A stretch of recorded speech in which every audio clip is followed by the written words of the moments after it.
kami ang AB Psych students at magpe-present kami sa inyo ng mga naging karanasan ng mga overseas Filipino workers na may kaugnayan sa buhay ni Rizal.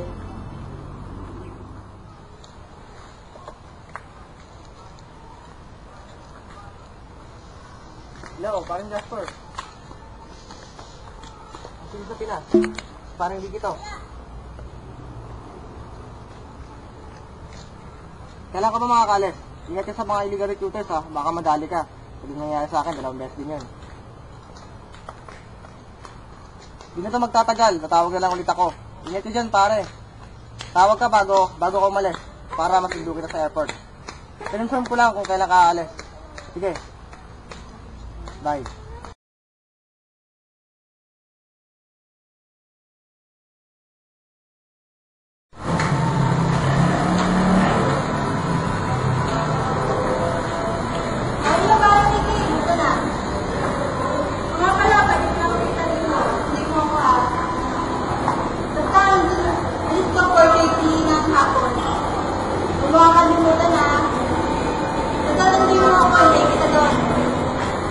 Okay, ingat.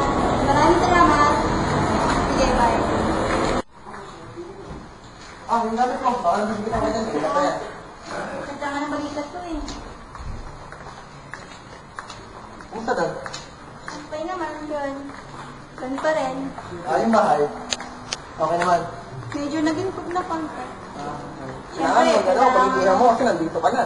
Ay, oo. Kailangan magtrabaho para sa pag-ibig. Tama yan. Pakita ko sa yung pakwarto. And then, hindi ka matutulog para makapagpahinga ka naman. And then, by tomorrow, bali, kailangan mo simula. So, ito, may kwarto. Pumasok sa loob. Pasok ka.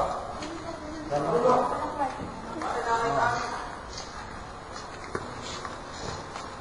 Hindi mo yan. Okay, tap.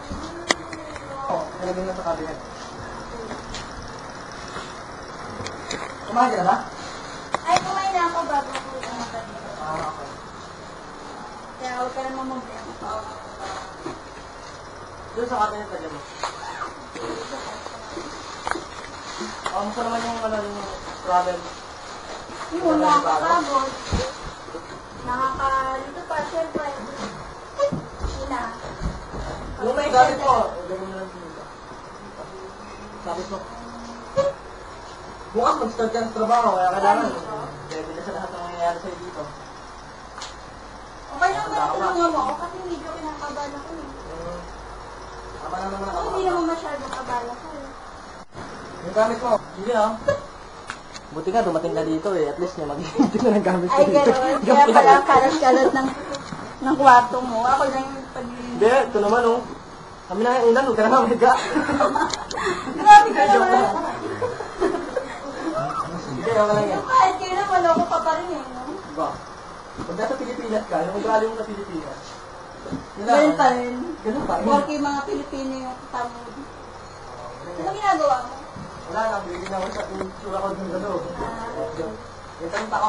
Yun ang hobby mo? Dito. Pag wala akong ginagawa, wala akong pasok. Ang kaya pwede ka na bubar dito. Hindi naman. Hindi pinagkakaabalahan ko.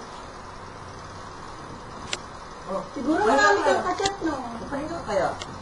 Teka lang. Papayan na. Dahil makakapagod. Makakapagod din yung biyahe mo.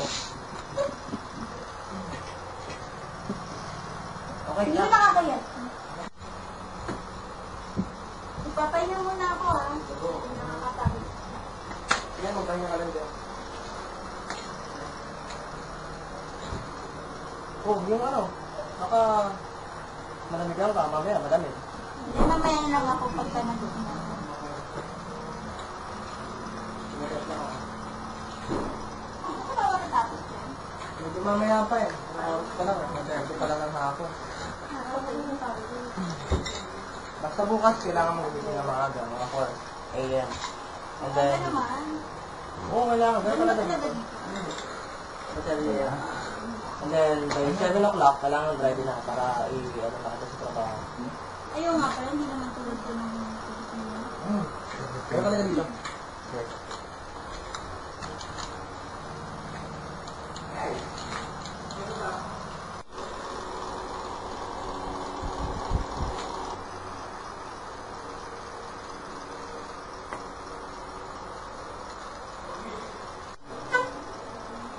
ka na. Tara na. Ready ka na ba?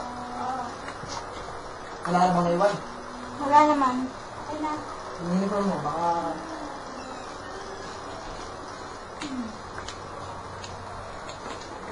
Kailangan mo. Kailangan sa trabaho. Oo, datang gamit mo na mo. Wala naman. Wala naman siya. Basta pag nagkaka... Medyo kinakabahan ako. Tama lang yun.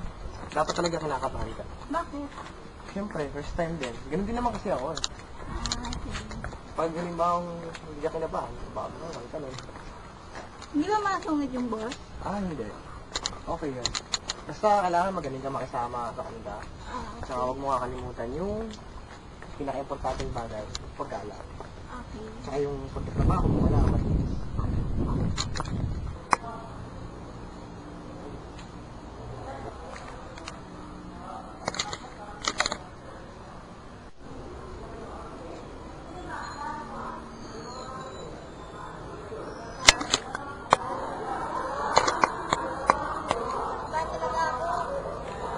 Kakabahan. Basta, the best. Para sa... Ano, hirap? Sir? Morning, ma'am. Si Jasper, siya yung rin na nag-move sa'yo.